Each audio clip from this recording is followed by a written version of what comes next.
Hey YouTube, Bullhorn Betty here, and I'm still running down information about William Charles Redden, which has been arrested in connection with the disappearance of Stephanie Shenefield. And his criminal history is pretty extensive, dating all the way back to 1995. In 1995, I'm just going to show you guys this here. Does it have it? There was a conviction for aggravated domestic battery. And then in 1996, there was another felony charge that he was found guilty of. And I'm just going to read some information here. Represented by the Assistant Public Defender Lawrence Egger, State Representative Brian Enton withdrew previous plea acknowledgments and waiver of rights filed in open court as to count 1 and count 2 plead no contender, adjudicated guilty, sentenced to 10 months in the county jail with credit for time served concurrent each count, and with 93-1598 $261 in court costs consolidated with 96-2489F, F meaning felony, court order investigative cost in the amount of $100 to the Manatee County Sheriff's Office by judgment of affidavit, etc., etc. He was in possession of cocaine and driving while license suspended. And this is just one other charge. And as I continue to go through his record, that was 1996 that we just spoke about.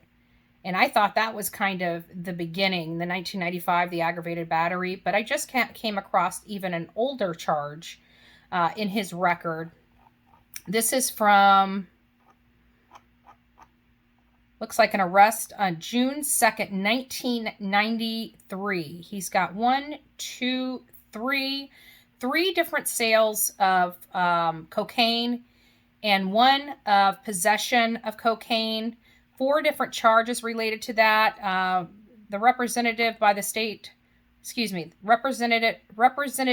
by Assistant Public Defender Lawrence Egger, State represented by Brian Enton, withdrew denial of acknowledgement and waiver of rights filed in open court to count 1, 2, 3, and 4, admitted violation of probation, found guilty of violation of probation, revoked sentence to 11/29 in the county jail with time served concurrent each count, balance of any monetary obligations to be reduced to the judgment, 30 days to file an appeal.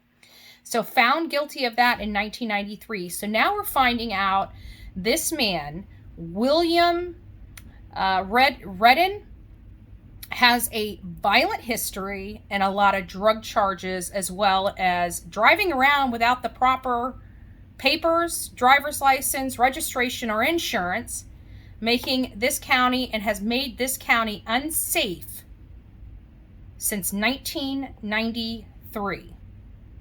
1993. And we keep going. Oh, we even got one that dates back all the way to 1992, and this is a violation of driver's license restriction and failure to register.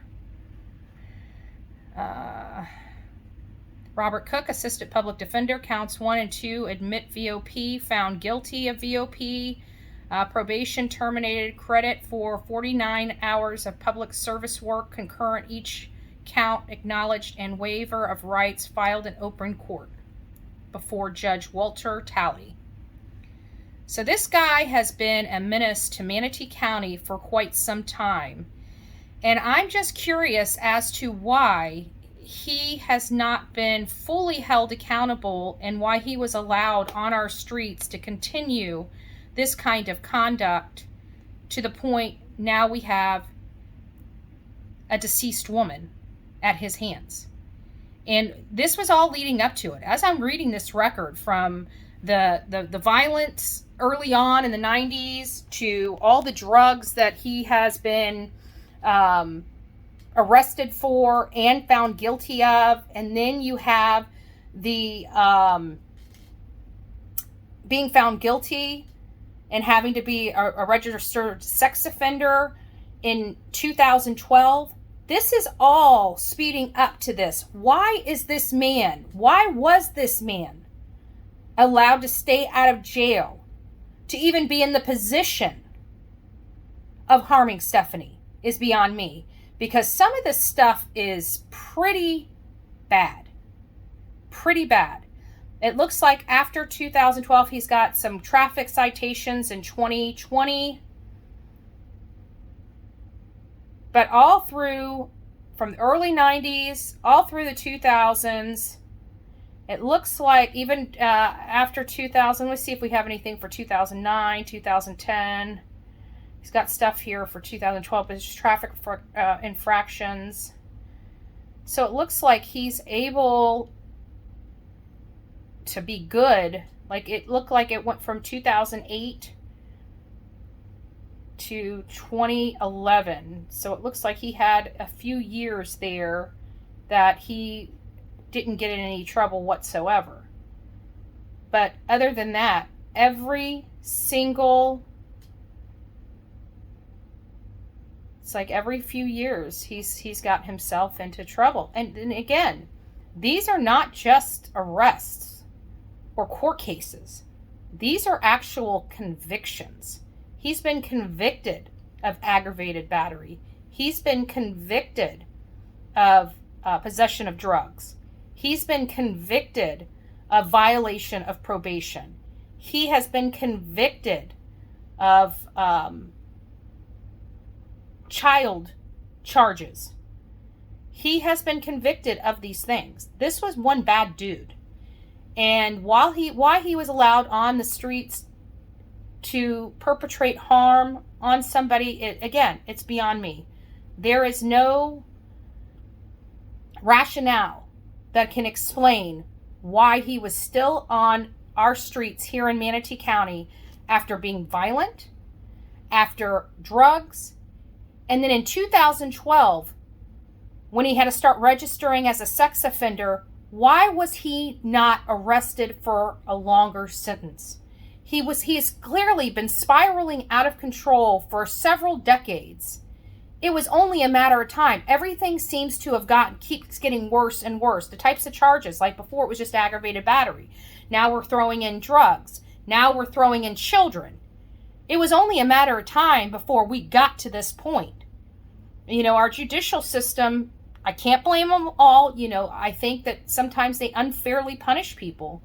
But this would have been one that I think would have been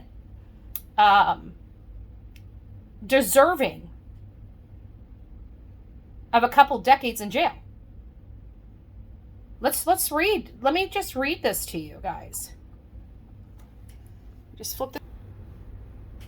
I mean, this is his court case here. I don't know how well you guys can see that. He was on,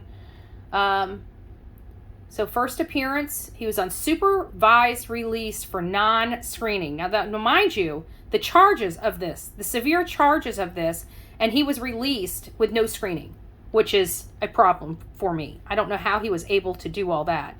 And then, of course, we've got the discovery being filed, you know, the plea of not guilty here, waiver of arraignment, and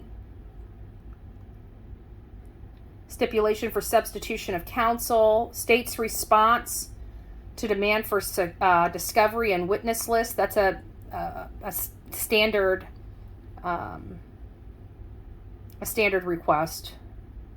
But what is so, and notice of taking positions, it looks like they had to reschedule those depositions. But I want you guys to hear the charges that he is charged with. Okay, I want to get down to the bottom. Listen to this. Now explain to me, and we're going to go back and read his sentencing. September 12th, 2012. Burglary of an occupied dwelling.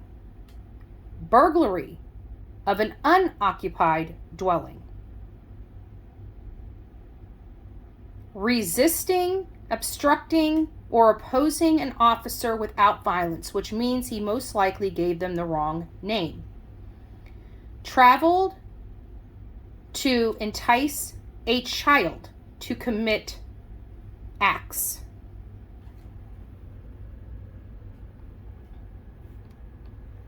The use of a computer to entice child to commit acts, right? Why was this man on our streets? And this is his sentencing.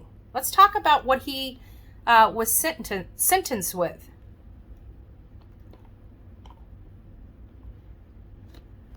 Okay, so we have, for counts 1, 2, and 4. So 1, 2, and 4. 1, which was the burglary, 2, which was the occupied dwelling, and 4, which was travel to entice a child to commit acts, right?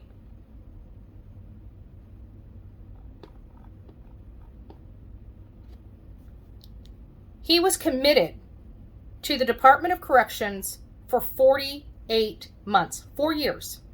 4 years is all he got. And this is a man that did not just go on a computer and watch something. He actually went that step further, where he wanted to meet this child. And he only got 4 years.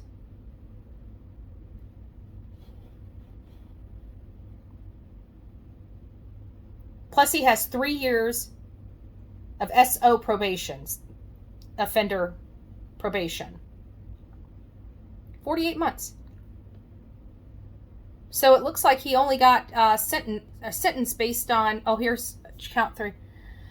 Count 3, so remember it was 1, 2, and 4, and there's still 3 and 5 left to discuss. And for count random drug screening, write a letter of apology to both victims. So there was more than one victim. To count 3, adjudicated guilty, sentenced to credit served, time credit served. As to count 5, adjudicated guilty and sentenced to 48 months. So he got 48 months for 1, 2, and 4, and it looks like 48 months for 5. But I bet you it's concurrent, so that means it was only 4 years. If this would have happened in 2022, he would be in jail for at least a dime. This is so sad. But I'm seeing right here, they got because it's a felony, in 2012, they were able to get a biological specimen for FDLE. That probably played into Stephanie's case because they already had his DNA on file, which makes the comparison process much easier than trying to collect the DNA to match it. They've already got it. FDLE already has his biological specimen, i.e. DNA. So just a little more information about this man. I am just appalled at what he did. It looks like, based upon his convictions, he should never even have been out of jail to commit this crime against Stephanie. Something to think about. God bless each and every one of you. Justice for Stephanie, justice for all victims.